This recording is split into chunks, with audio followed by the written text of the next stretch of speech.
sweating, man. It's starting to get warm. Looks like it got me a button out of there. That's a pretty good signal. Let's see what kind of button it is. Definitely pushed. If it's a, so that's the back, maybe.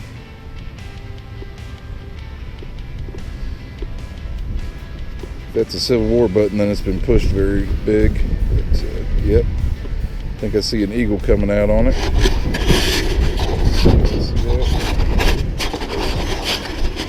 Alright, I'm gonna clean it up a little bit and get back with you.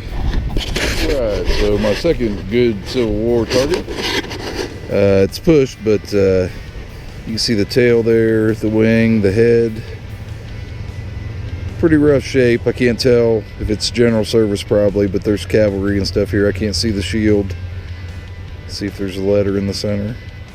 And there's the back.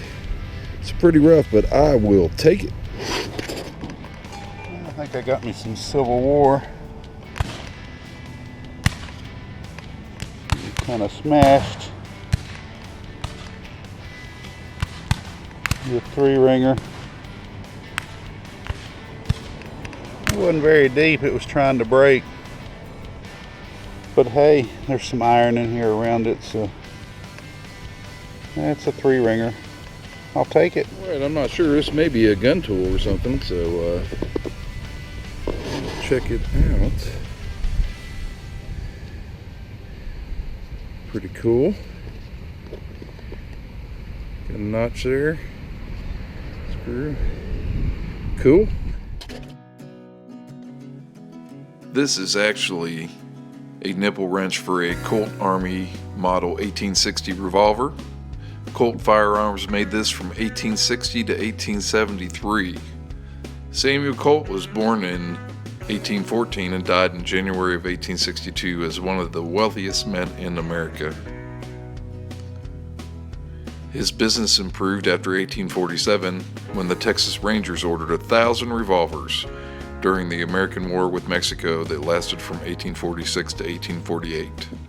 This was used as a sidearm by cavalry, infantry, artillery troops, and naval forces during the Civil War. The nipple wrench was used on the back of the cylinder to remove the nipples, which held the percussion caps. There are some interesting facts about Samuel Colt. Did you know that he used to travel around and call himself the celebrated Dr. Colt of New York, London, and Calcutta, and he performed laughing gas demonstrations and fireworks? Here's another one. Kind of an iffy signal. Breaking one way, but it might be a pistol bullet.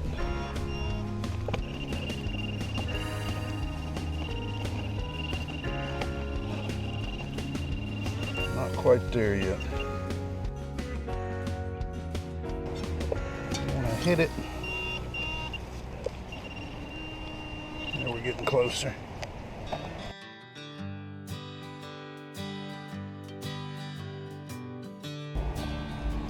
Oh, look right there. Look right there.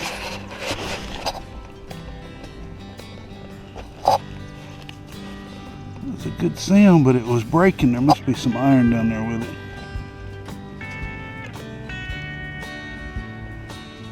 Here's another.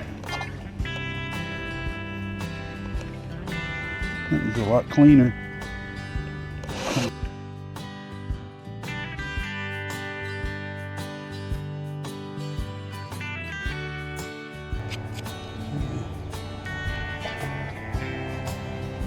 Nice looking bullet. I will take it. All right, pretty windy out, so hopefully you can hear me all right. But down in that hole right there, looks like I got me part of a, well, maybe it's just a fired. It's gonna be a fired Civil War bullet. Schmooshed. There's the end of it right there. Can't really tell quite what it was because it is really smashed. But there's the end of it. So that was, I'm gonna say fired. Faint, deep signal.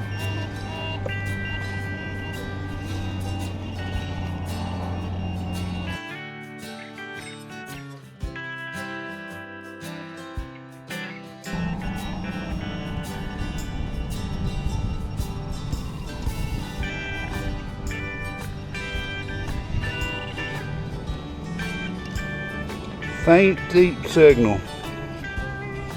It's a little bit different.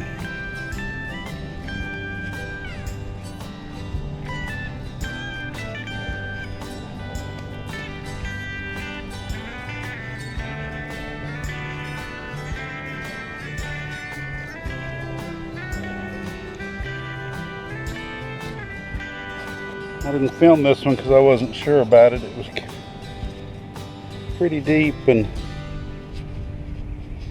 wasn't the smoothest signal in the world.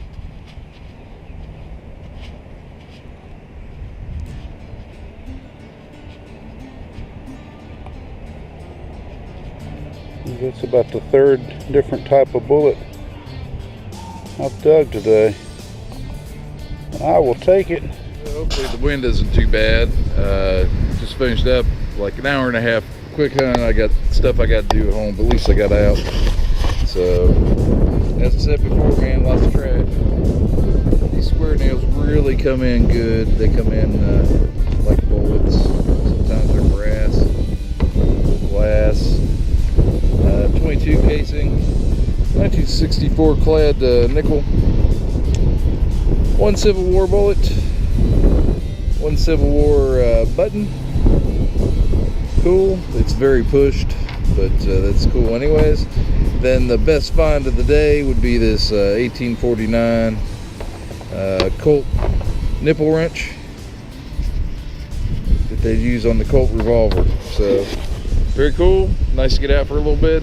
Hope you enjoyed it, and we'll catch you on the next one. Do a wrap up here. Ron had to leave early. His elbow was hurting him. I stayed a couple more hours. Got in the groove, Ron. There's all my junk. Brass salt pepper shaker. Some glass. That looks like some older glass. There, it came out of one of the holes. Gas cap. All the usual nails. Not sure about that. But I ended up with a few. Let's see, there's a three. That's a 3-ringer smashed. Those are sharps. I got 4 sharps. I'm not sure what these are. That one's a little bit longer. It's only got 1 groove on the bottom. That one's not quite as big, similar. Then I got these guys. So I did okay. I'll take it. Time to go mow the yard.